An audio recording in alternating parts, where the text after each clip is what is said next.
Astaghfirullah. Haula wala quwata illa billahi wa ba'du. Alhamdulillah, di pagi hari ini kita bisa duduk kembali untuk bertalabul ilmi setelah melaksanakan kewajiban Allah Subhanahu wa taala, salat subuh berjamaah. Ada satu hadis yang dikeluarkan oleh Imam Ibnu Majah dan lainnya. Hadis ini bersumber dari dua sahabat Nabi sallallahu alaihi wasallam. Pertama Abu Sa'id Al-Khudri radhiyallahu an, dan juga Abu Hurairah. Dan hadis ini disahihkan oleh Syekh Nasiruddin Al-Albani rahimahullahu taala. 5 kalimat kalau seseorang membacanya dalam kondisi dia sakit, kemudian Allah takdirkan dia meninggal, maka kalimat-kalimat ini menyebabkan orang tersebut tidak akan disentuh api neraka. 5 kalimat kalau seseorang sedang sakit, tidak pernah meninggalkan sampai dia meninggal, maka neraka tidak akan menyentuhnya. Apa 5 kalimat itu? Baik, kita baca riwayatnya. Ma'asyiral muslimin yang dimuliakan Allah Subhanahu wa taala, rawa Ibnu Majah fi sunanihi. Al-Imam Ibnu Majah meriwayatkan dalam kitab sunannya dari Abi Hurairah radhiyallahu an dan dari Abi Sa'id Al-Khudri radhiyallahu anhuma. Keduanya pernah menyaksikan Nabi sallallahu alaihi wasallam bersabda, "Idza qala al-'abdu la ilaha illallah wallahu akbar." Apabila seorang hamba mengucapkan kalimat la ilaha illallah Allahu akbar, qala Allah azza wa jalla, maka Allah Subhanahu wa taala akan menjawab dan mengatakan, sadaqa abdi, hambaku telah benar. La ilaha illa ana wa ana Allahu akbar. Karena tidak ada sesembahan yang berhak disembah kecuali aku, kata Allah, dan aku sendiri adalah zat yang maha besar. Wa idza qala al-'abdu, apabila hambaku berkata la ilaha illallah wahdah, tidak ada sesembahan yang berhak disembah kecuali Allah semata, maka Allah akan menjawab, sadaqa abdi la ilaha illa ana wahdi, hambaku telah benar dan tidak ada sesembahan yang berhak disembah kecuali aku saja. Wa idza qala la ilaha illallah wahdahu la syarikalah, apabila hambaku berkata tidak ada sesembahan yang berhak disembah kecuali Allah dan tidak ada sekutu baginya, maka Allah Subhanahu wa taala akan menjawab, sadaqa abdi, hambaku telah benar. La ilaha illa ana wa la syarikali, tidak ada sembahan yang berhak disembah kecuali saya dan tidak ada sekutu bagi saya. Wa idza qala la ilaha illallah lahul mulku wa lahul hamdu, apabila hamba Allah berkata tidak ada sesembahan yang berhak disembah kecuali Allah, bagi dia kekuasaan dan pujian, maka Allah akan jawab, sadaqa abdi la ilaha illa ana liyal mulku wa liyal hamdu, hambaku telah benar, tidak ada sesembahan yang berhak disembah kecuali aku dan bagiku kekuasaan dan bagiku pujian. Wa idza qala la ilaha illallah wala haula wala quwata illa billah, dan apabila seorang hamba berkata tidak ada sembahan yang berhak disembah kecuali Allah tidak ada daya dan kekuatan kecuali milik Allah, maka Allah akan menjawab, sadaqa abdi la ilaha illa ana wala haula wala quwata illa bi. Hambaku telah benar, tidak ada sesembahan yang berhak disembah kecuali aku, karena tidak ada daya dan kekuatan kecuali milik aku. Kata Nabi SAW di ujung hadis, man razaqahunna inda mautihi lam tamassahun nar. Siapa yang Allah rizkikan sebelum kematiannya, dia membaca 5 kalimat ini, maka neraka tidak akan menyentuhnya. Dalam riwayat, man qalaha fi maradihi thumma mata lam tat'amhu an-nar. Siapa yang berkata saat kondisi sakitnya, siapa yang berkata saat kondisi sakitnya dengan 5 kalimat tersebut, kemudian dia mati, maka neraka tidak akan memakannya. Subhanallah. Ma'asyiral muslimin yang dimuliakan Allah Subhanahu wa taala, 5 kalimat ini, pertama, la ilaha illallah, Allahu akbar. Yang kedua, la ilaha illallah wahdah. Yang ketiga, la ilaha illallah la syarikalah. Yang keempat, la ilaha illallah lahul mulku wa lahul hamdu. Dan yang terakhir, la ilaha illallah wa la haula wa la quwwata illa billah. Al-Imam Ibn Utsaimin rahimahullahu ta'ala, beliau mengatakan, hendaklah seseorang dianjurkan untuk membaca 5 kalimat ini. Kata beliau, seseorang hendaklah dianjurkan membaca 5 kalimat ini, terutama saat dia sedang sakit. Kenapa? Beliau mengatakan karena ini adalah kalimat yang luar biasa, kalimat yang bisa menyelamatkan seorang hamba dari api neraka. Bahkan dikatakan oleh Imam Mubarakfuri rahimahullahu ta'ala, wa fil hadits dalilun ala anna hadhihi al-kalimatil madhkurati fil hadits idza qalaha al-'abdu fi maradihi wa mata fi dhalikal marad ala tilkal kalimat ay kanat khatimatu kalamihi alladhi yatakallamu bih aqilan mukhtaran lam tamassuhun nar. Kata Imam Al-Mubarakfuri rahimahullahu ta'ala, dia mengatakan hadis ini sebagai dalil bahwa kalimat-kalimat yang diucapkan seorang hamba saat sakitnya kemudian dia mati, dengan kalimat-kalimat itu dia ucapkan dengan pilihan dia dan akal dia, maka dipastikan neraka tidak akan menyentuhnya. Ma'asyiral muslimin yang dimuliakan Allah Subhanahu wa taala, kenapa kalimat-kalimat ini menjadikan neraka tidak menyentuhnya bagi orang yang mengucapkannya? Tentu ini sebuah soalan. Ada apa dengan 5 kalimat ini? Maka Al-Imam Ibn Hibban rahimahullahu ta'ala membuat bab dalam sahihnya. Beliau mengatakan, zikrul kalimatil lati idza qalaha al-mar'ul muslim saddaqahu rabbuhu jalla wa ala alaiha. Kalimat-kalimat yang apabila seseorang muslim mengucapkannya, kemudian Allah benarkan ucapannya, razaqahunna inda mautihi lam tamassahun nar, maka neraka tidak akan menyentuhnya. Sebagian ulama mengatakan karena di dalamnya terdapat kalimatut tauhid la ilaha illallah.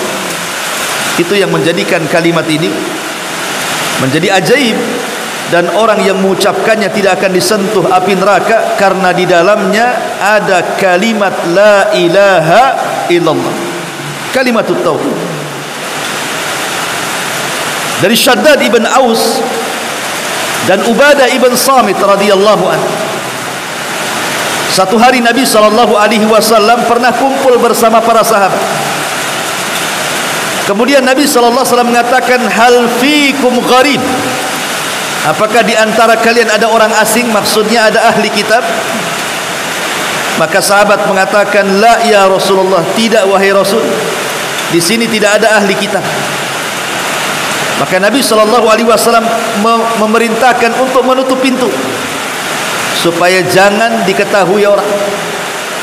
Kemudian Rasul mengatakan, irfa'u aydiyakum, angkatlah tangan-tangan kalian, wa qulu la ilaha illallah, kemudian ucapkan kalimat la ilaha illallah. Kemudian kami pun para sahabat mengangkat tangan kami seperti ini, kemudian mengucapkan la ilaha illallah. Kata Nabi SAW, alhamdulillah, Allahumma ba'athani bihadihil kalimati wa amartani biha wa wa'adtani alaihal jannah wa innaka la tukhliful mi'ad. Thumma qala abshiru fa inna Allah azza wa jal qad ghafara Allahu lakum. Segala puja dan puji hanya milik Allah. Ya Allah, Engkau telah mengutusku dengan kalimat-kalimat ini. Engkau telah memerintahkan untuk mengucapkan dengan kalimat ini, dan Engkau sudah janjikan sorga dengan kalimat ini, dan Engkau tidak akan mungkin menyelisih janji. Kemudian Rasul mengatakan, bergembiralah karena Allah Subhanahu wa ta'ala dengan kalimat itu sudah mengampuni dosa-dosa kalian. Lihat bagaimana Nabi SAW menjelaskan tentang keutamaan kalimat la ilaha illallah. Bahkan Usama ibn Zaid radhiyallahu anhu, Usama ibn Zaidin radhiyallahu anhu, satu hari Usama ini diutus oleh Nabi SAW dalam pasukan perang yang tidak dipimpin Rasul alias Sariyah. Sariyah itu satu pasukan khusus yang tidak dipimpin Rasul. Lah Usama ibn Zaid terlibat dalam pasukan ini. Kemudian ketika Allah Subhanahu wa ta'ala menangkan dalam pasukan ini adalah satu musuh, dikejar oleh Usama ibn Zaid sampai ketika mentok tidak bisa pergi. Akhirnya kemudian Usama pun menghunus pedangnya. Tiba-tiba ketika menghunus pedang, orang ini mengucapkan kalimat la ilaha illallah, tapi Usama tetap membunuh. Usama tetap membunuh. Sampailah kabar ini kepada Nabi SAW. Kemudian Nabi SAW ketika itu mengatakan, ya Usama, aqatalta man qala la ilaha illallah. Usama, apakah engkau membunuh orang yang telah mengucap kalimat la ilaha illallah? Maka Usama mengatakan, ya Rasulullah, dia mengucapkan kalimat itu karena takut dengan pedangku, bukan karena ingin masuk Islam. Maka Rasulullah SAW mengatakan, ya Usama, sudah kau belah dadanya sehingga kau tahu isinya. Apakah dia mengucapkan kalimat itu karena takut pedangmu, ataukah karena ingin masuk ke dalam Islam? Maka Usama tetap membela diri dan mengatakan, Rasul, dia mengucapkan karena takut pedangku. Tapi Rasul mengatakan, tidak wahai Usama, engkau sudah membunuh orang yang mengucapkan kalimat la ilaha illallah. Ya Usama, kaifa tasna bi la ilaha illallah idza ja'at yaumal qiyamah. Wahai Usama, apa yang akan kau pertanggungjawabkan dengan la ilaha illallah apabila datang kelak pada hari kiamat dan mengadu kepada Allah dan mengatakan, ya Rabb, orang ini sudah membunuh orang yang telah mengucapkan kalimat la ilaha illallah. Kira-kira apa yang akan kau hadapkan di hadapan Allah Subhanahu wa ta'ala? Lihat bagaimana Nabi SAW marah kepada Usama karena dia membunuh orang yang sudah mengucapkan kalimat la ilaha illallah. Padahal konteks Usama membunuh orang ini dalam peperangan. Bisa saja musuh itu mengucapkan kalimat itu karena penipuan supaya selamat dan tidak dibunuh. Tetapi Islam itu hanya melihat zahirnya mengucapkan kalimat la ilaha illallah berarti halal darahnya untuk ditumpahkan.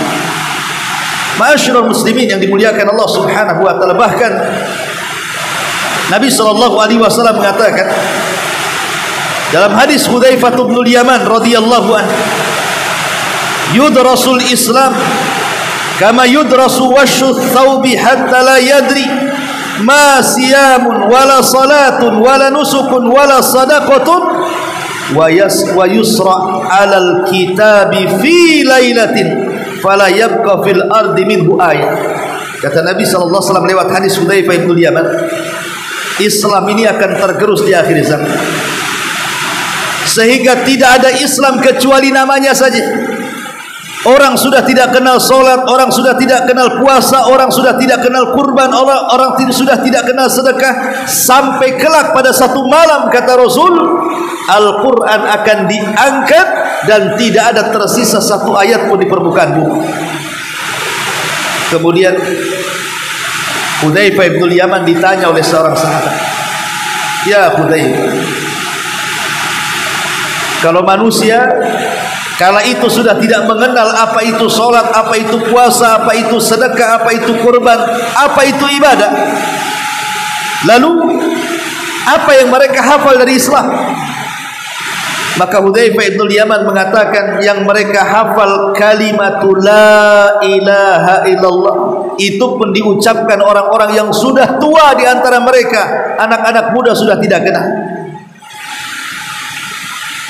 Tetapi mereka mengucapkan kalimat itu di akhir zaman bukan karena paham, tidak sama sekali. Mereka mengucapkan kalimat itu karena mereka pernah mendengar nenek moyang mereka mengucapkannya, maka mereka pun mengucapkannya.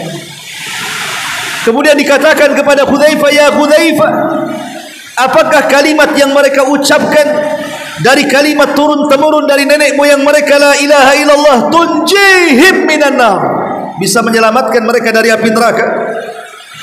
Hudzaifah terdiam sampai mengatakan, "Ya, tunjihim minan nar, tunjihim minan nar." Kalimat itu bisa menyelamatkan mereka dari api neraka, kalimat itu bisa menyelamatkan mereka dari api neraka. Padahal mereka mengucapkannya bukan karena pengetahuan, hanya karena ucapan turun-temurun dari nenek moyang mereka, tapi karena ketika itu Islam sudah tergerus dan tidak meninggalkan kecuali nama. Al-Quran sudah diangkat, tidak kenal solat, puasa, zakat, haji dan ibadah yang lainnya. Hanya kalimat itulah yang mereka bisa ucapkan, itu pun karena turun-temurun ucapannya, dan hanya diucapkan orang tua mereka. Tetapi itu pun sudah mencukupkan mereka dari azab Allah dan mereka diselamatkan dari api neraka. Subhanallah. Ini menunjukkan apa? Keutamaan kalimat la ilaha illallah. Dan yang terakhir, Nabi SAW satu hari pernah bercerita tentang bitaqah. Bitaqah itu kartu sakti. Kata Nabi SAW, "Innallaha sayukhallasu rajulan min ummati ala ru'usil khalaik yaumal qiyamah." Satu hari Allah akan menghadapkan manusia, satu orang di hadapan halayak manusia. Jadi nanti pada hari kiamat di padang mahsyar, Allah akan panggil satu orang dan disaksikan oleh seluruh manusia yang begitu banyak, entah berapa jumlahnya. Kemudian Allah Subhanahu wa taala katakan, datangkan kepadanya tis'atan wa tis'ina sijillah. Datangkan kepada orang ini 99 catatannya. Datangkan kepada orang ini. Datanglah malaikat membawa 99 catatan. Kemudian Allah katakan, buka satu catatan. Akhirnya kemudian dibukalah satu catatannya. Rupanya satu catatan ini sejauh mata memandang. Panjang catatannya itu sejauh mata memandang. Ini baru satu catatan, belum 98 catatannya dibuka. Baru satu catatan itu sudah maddal basar, sejauh mata memandang catatannya itu. Maka orang ini pun langsung lemas, karena semua catatannya isinya keburukan dia. Kemudian Allah Subhanahu wa taala mengatakan, "Atumkiruna min hadza syai'an ya fulan?" Fulan, tolong kau baca catatanmu. Ada enggak yang kau ingkari dari catatan itu? Boleh jadi ada yang dicatat dan kau tidak lakukan. Maka hamba ini mengatakan, tidak, semua sudah benar, ini semua perbuatanku di dunia. Kemudian Allah mengatakan, adzlamaka katabatil hafidun, cek lagi wahai fulan, jangan-jangan malaikat yang mencatat salah catat pula, dia sudah menzalimi kamu. Cross check lagi. Maka dia pun membaca lagi dan mengatakan, la ya Rabb, tidak ya Rabb, semua benar. Dari sini menunjukkan apa? Di antara kekhususan hisab itu Allah mengembalikan hafalan kita. Di dunia kita berbuat jahat seminggu yang lalu sudah lupa. Di dunia kita pernah mendolimi orang sebulan yang lalu sudah lupa. Di dunia pernah menyakiti si fulan entah berhari-hari yang lalu, kita sudah lupa. Tapi di akhirat di antara kekhususan hisab adalah Allah kembalikan ingatan kita. Kita ingat per detiknya, di mananya, harinya, tanggalnya, bulannya, tahunnya, Allah berikan ingatan itu untuk mencocokkan catatannya. Ma'asyiral muslimin yang dimuliakan Allah Azza wa Jalla, ketika hamba ini sudah lunglai, sudah lemas karena semua catatannya keburukan, dan Allah katakan alaka hasanah, apakah kamu punya kebaikan? Maka hamba ini mengatakan, ya Rabb, walaupun aku punya kebaikan, apalah artinya dengan catatan-catatan ini? Akhirnya dia pun sudah menuju neraka. Tiba-tiba Allah memanggilnya dan mengatakan, tidak, engkau punya kebaikan. Kemudian Allah keluarkan kartu sakti, di dalamnya kalimat la ilaha illallah. Maka kartu itu ditimbang di satu neraca. 99 catatan keburukannya ditimbang di neraca satunya. Apa kata Rasul? Tasat bihinna la ilaha illallah. La ilaha illallah langsung melesat ke atas. Karena sifat timbangan di dunia itu berbeda dengan sifat timbangan di akhirat. Kalau di dunia makin berat ke bawah, kalau di akhirat makin berat ke atas. Makanya bahasanya tasat bihinna la ilaha illallah, melesat ke atas. Ya. Kenapa? Karena surga itu darajat, makin tinggi makin indah. Neraka itu darajat, makin rendah makin menakutkan. Makanya sifat timbangan di akhirat bukan berat itu ke bawah, tapi berat itu ke atas. Makanya bahasanya tasat bihinna la ilaha illallah. Ma'asyiral muslimin yang dimuliakan Allah Azza wa Jalla, intinya kenapa kemudian orang yang mengucapkan 5 kalimat ini Allah janjikan neraka tidak akan menyentuhnya, karena 5 kalimat ini sekali lagi adalah termasuk afdalu zikri, seutama-utama zikir. Sebagaimana hadis Jabir bin Abdullah radhiyallahu an, afdalu zikri la ilaha illallah wa afdalud du'a alhamdulillah. Seutama-utama zikir adalah la ilaha illallah, dan seutama-utama doa adalah alhamdulillah. Dan Rasul mengatakan, man qala akhiru kalamihi la ilaha illallah dakhala al-jannah. Siapa yang akhir ucapannya ditutup dengan kalimat la ilaha illallah, maka dipastikan dia masuk surga. Subhanallah bihamdika asyhadu an la ilaha illa anta astaghfiruka wa atubu ilaik. Allahu ta'ala alam. Assalamualaikum warahmatullahi wabarakatuh.